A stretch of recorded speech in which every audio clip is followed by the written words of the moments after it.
పెట్టదా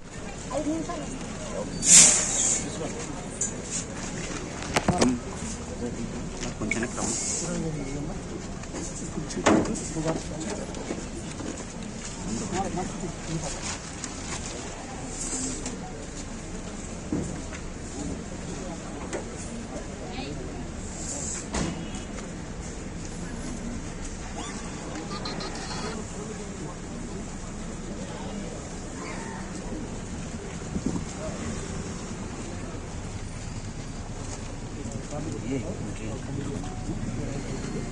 కార్డులు చేశారు.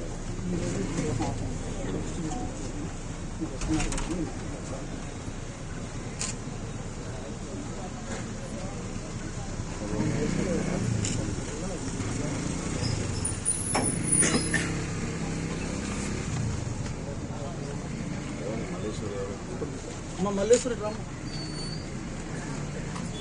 ఎక్కడ ఉంటారు? అవునా, అంత బాగున్నారా?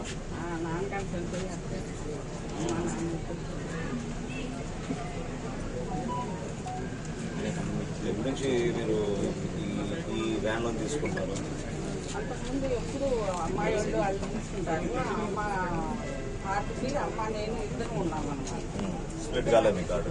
అమ్మ చనిపోయిన తర్వాత తీసేసారు కార్డు.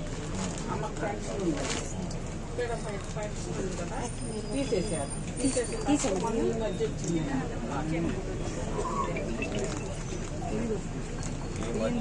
ఈ మధ్య అంటే 4 నెలల నుంచి మీరు ఇక్కడికి వచ్చింది. ఇక్కడే ప్రతిసారి మీరు వ్యాన్ ఇక్కడే పెడతారా? లేదు, ఇంటి ముందుకు వస్తుందండి. నిన్న మేము ఊళ్ళో లేము, నిన్న వచ్చారంట. ఊళ్ళో లేము అందుకని వాళ్ళు ఇక్కడికి వచ్చాం. లేకపోతే కొట్టు కాడికి వచ్చినా కూడా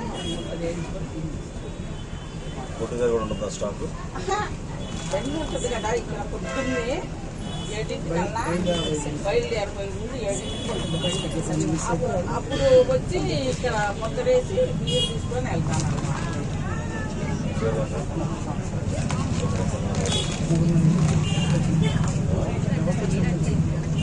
ఈ వ్యవస్థ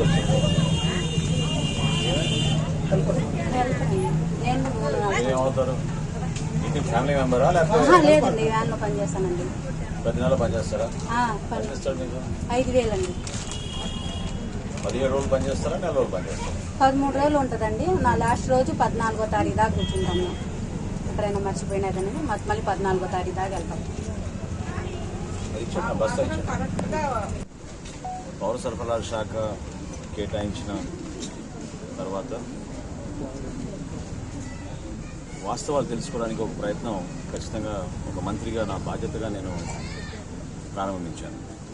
అందులో భాగంగా ఈరోజు తెనాలి నియోజకవర్గంలో అసలు డిస్ట్రిబ్యూషన్ ఎట్లా జరుగుతుంది, వేర్ హౌస్ దగ్గర నుంచి క్షేత్రస్థాయిలో ఉన్న వినియోగదారుడికి ప్రభుత్వం నుంచి అందించే ఈ సరుకులు సరైన విధానంలో అందుతున్నాయా లేదా అని దానిపైన మన జాయింట్ కలెక్టర్ గారు, అదేవిధంగా సబ్ కలెక్టర్ గారు, అధికారులందరితో కూడా కలిసి పర్యటించి ఒక 5-6 పాయింట్స్ మేము లోతుగా చెక్ చేయడం జరిగింది. ఇంత మాత్రం నేను చెప్పగలుగుతాను. పూర్తి వివరాలు తెప్పించుకోవాలని ఒక నిర్ణయానికి వచ్చాను. ఎందుకంటే ప్రభుత్వంలో ఉన్న ఇటువంటి వ్యవస్థల్ని వ్యక్తిగత లబ్ధి కోసం ఉపయోగించుకుని చాలా భారీగా అవినీతి చేశారు గత ప్రభుత్వం. పౌర సరఫరాల శాఖలో నిన్న ఇవాళ నాకు అధికారులు అందించిన సమాచారం చూస్తుంటే ఎంత దారుణంగా ఈ వ్యవస్థని వాళ్ళ స్వార్థాల కోసం, వాళ్ళ ఆస్తులు పెంచుకోవడానికి కోసం ఎవరైతే కష్టపడి పండించే రైతు ఎదురు చూస్తున్నాడో ప్రభుత్వం నుంచి సహాయం, అతనికి ఏం అందడం లేదు. వినియోగదారుడు ఏదైతే నాణ్యమైన సరుకు వస్తుంది, ప్రభుత్వం సరఫరా చేస్తుంది, ఇది మనం ఉపయోగించుకోవచ్చు అనే వెయ్యి కళ్ళతో ఎదురు చూస్తున్న వినియోగదారుడికి అటువంటి పరిస్థితి లేదు. వీళ్ళిద్దరు భాగస్వాములే ఈ వ్యవస్థలో. అటువంటి భాగస్వాముల్ని వీళ్ళు అవమానపరిచి వేల కోట్ల కుంభకోణం ఈ శాఖలో జరిగిపోయింది. 100% నేను రాష్ట్ర ప్రజలకి మాటిస్తున్నాను. పవన్ కళ్యాణ్ గారి తరఫున, చంద్రబాబు నాయుడు గారి తరఫున ప్రక్షాళన మొదలైంది.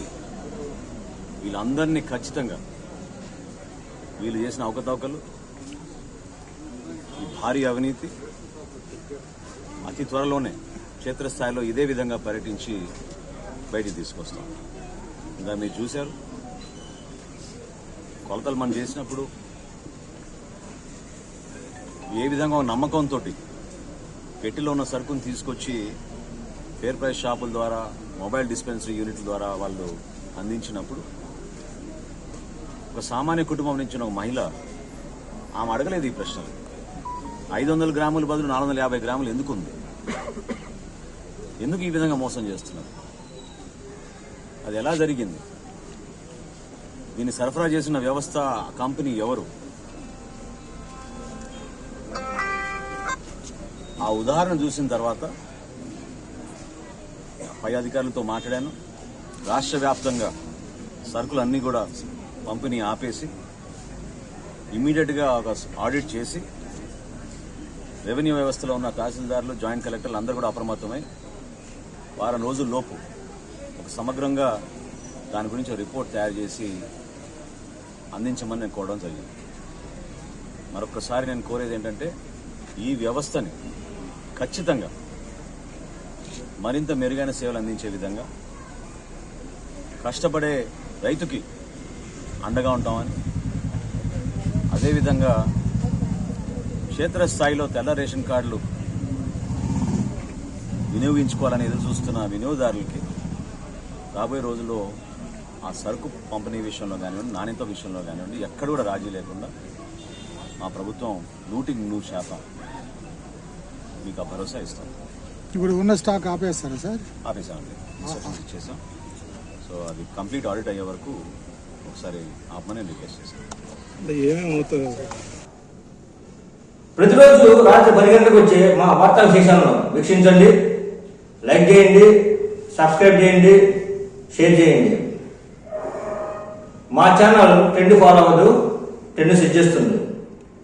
ఒక్కొక్కసారి రావటం లేట్ వచ్చావు కానీ రావటం పక్కా. Don't miss it. This is Abhay TV channel.